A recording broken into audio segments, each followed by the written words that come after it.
안녕 식구들, 안녕하세요 여러분. 더 나은 일상을 위한 필수 개념 전해드리는 개념 있는 희애입니다. 올해가 보름 정도밖에 남지 않았다 보니까 경제 뉴스면에 온통 연말정산 얘기가 가득하더라고요. 그래서 오늘 영상 그리고 그 다음 영상 이렇게 두 편에 이어서 연말정산 관련된 거의 대부분의 내용들을 속성으로 알려드리려고 해요. 그래서 오늘은 연말정산이 뭔지, 소득공제가 뭔지, 그리고 관련된 내용들은 어떻게 되는지, 그리고 다음 편에서는 세액공제 관련된 내용들 이렇게 정리를 해드리도록 하겠습니다.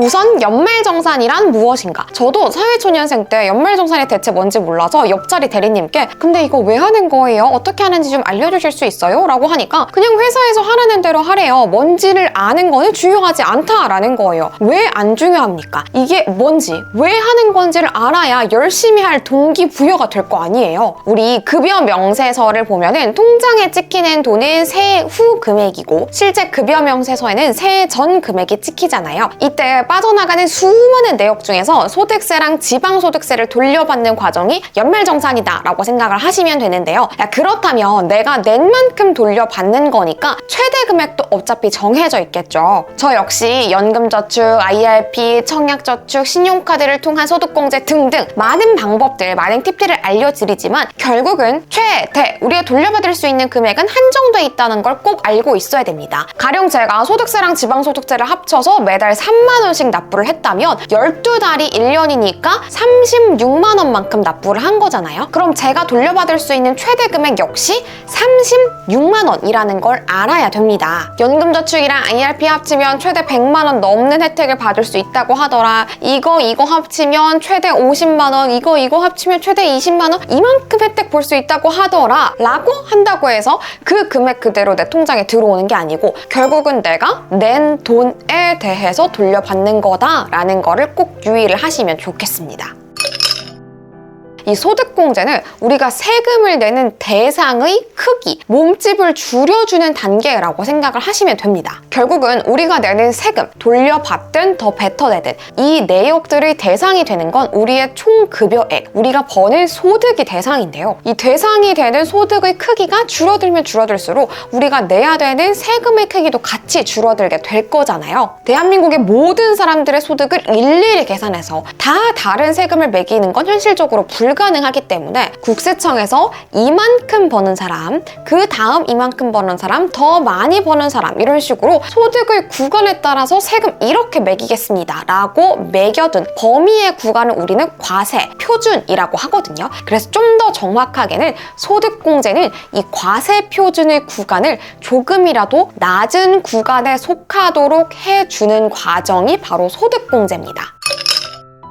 자, 그렇다면 우리의 총급여액, 세금을 매기는 대상이 되는 이 크기를 점점점 줄여 나갈 수 있는 소득공제, 받을 수 있는 방법들은 굉장히 많지만 대표적으로 몇 가지를 짚어보도록 하겠습니다. 첫 번째가 신용카드 등 소득공제입니다. 이 내용은 제가 10월 초에 우리 식구들한테 숙제를 내드리면서도 간단하게 내용들을 정리를 해드렸었는데요. 사실 소득공제의 핵심은 카드라고 불릴 만큼 신용카드, 체크카드, 현금 영수증 어떻게 사용하고 얼만큼 사용했는지가 굉장히 중요합니다. 신용카드 등 소득공제, 결국 우리가 지출을 통해서 소득공제를 받을 수 있는 건 기준이 있다고 했어요. 바로 총급여액의 25%. 이 25%를 초과하는 분, 초과분에 대해서 소득공제를 적용을 해주는 건데요. 제가 만약 총급여액 4천만 원을 받는 근로소득자라면 이 4천만 원의 25%, 즉 1,000만 원을 넘어서는 초과분에 대해서 소득공제를 해준다라는 얘기인 겁니다. 만약 연중 2천만 원을 썼다면 1,000만 원을 제외한 1,000만 원에 대해서 소득공제를 해준다라는 얘기죠. 신용카드의 소득공제 비율은 15%, 체크카드와 현금 영수증의 소득공제율은 30%. 이렇게 2배로 차이가 나기 때문에 연말정산에서는 체크카드가 더 유리하다던데 이런 말이 나오는 겁니다. 시간 자체가 얼마 남지 않았기 때문에 묻고 따지기보다는 체크카드 우선 사용하시는 걸 추천드려요. 그런데 여기서 명심할 게 있습니다. 우리가 연말정산이 결국은 내가 낸 세금에 대해서 최대로 돌려받을 수 있다. 결국은 최대 금액은 정해져 있다라고 말씀을 드렸던 것처럼 이 신용카드 등 소득공제 역시 무한대로 많이 쓰면 많이 쓸수록 좋은 게 아니고 결국 이 항목에서 소득공제를 받을 수 있는 금액도 정해져 있습니다. 총 급여액 7천만 원이 기준이 되는데요. 7천만 원 이하이신 분들은 최대 300만 원까지 소득공제 혜택을 받으실 수 있고요. 이 총 급여액 7천만 원을 초과하는 분들은 최대 250만 원까지만 혜택을 받으실 수 있습니다. 이 초과분에 대해서도 각 단계별로 최대 소득공제 금액은 나뉘게 되고요. 그러니까 내가 돈 많이 쓰는 거는 소득공제를 많이 받기 위함이야 라는 거는 결국은 합리화니까 내가 이 소득공제 구간을 넘었는지 넘지 않았는지 지금 연말정산 미리 보기를 통해서 확인하실 수 있으시거든요. 아무리 보름밖에 남지 않았다고 하더라도 미리 체크하시고 소득공제 구간을 채우셨다면 굳이 과소비를 하실 필요가 없습니다. 그리고 소득공제를 더 많이 받기 위해서는 신용카드 등 소득공제에 연계되는 바로 추가공제를 노려보는 겁니다. 대중교통, 전통시장, 문화비 소득공제 이렇게 세 가지로 나눌 수가 있는데요. 남은 기간 동안에는 대중교통 항목을 많이 노려보시면 좋습니다. 대중교통 항목에 대해서는 이 고유가 시대에 맞춰서 정부가 대중교통에 관련된 비용을 최대한 지원하겠다라고 나섰기 때문에 대중교통에 대한 소득공제가 기존의 40%에서 80%로 2배 늘어났습니다. 그렇기 때문에 남은 기간에는 최대한 대중교통을 우선적으로 탑승, 이용하시는 게 더 유리하다라고 볼 수 있고요. 다만 이 대중교통이라 하면 버스, 지하철, KTX, SRT는 해당이 되지만 택시는 해당이 안 된다는 거 체크 한번 해주시고요.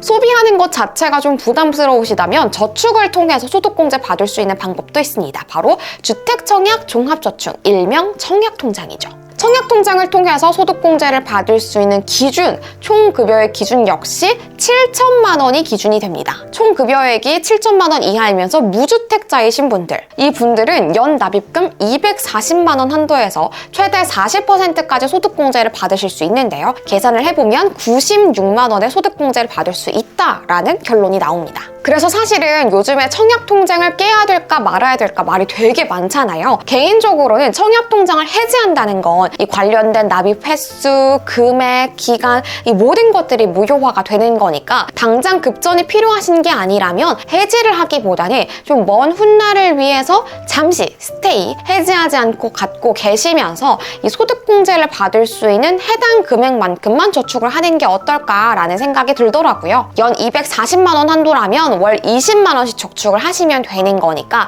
먼 미래를 위해서 투자한다 라고 생각을 하시면서 저축하시면 세제 혜택도 받고 먼 미래의 내 집 마련도 노리고 일석이조의 효과가 아닐까 싶습니다.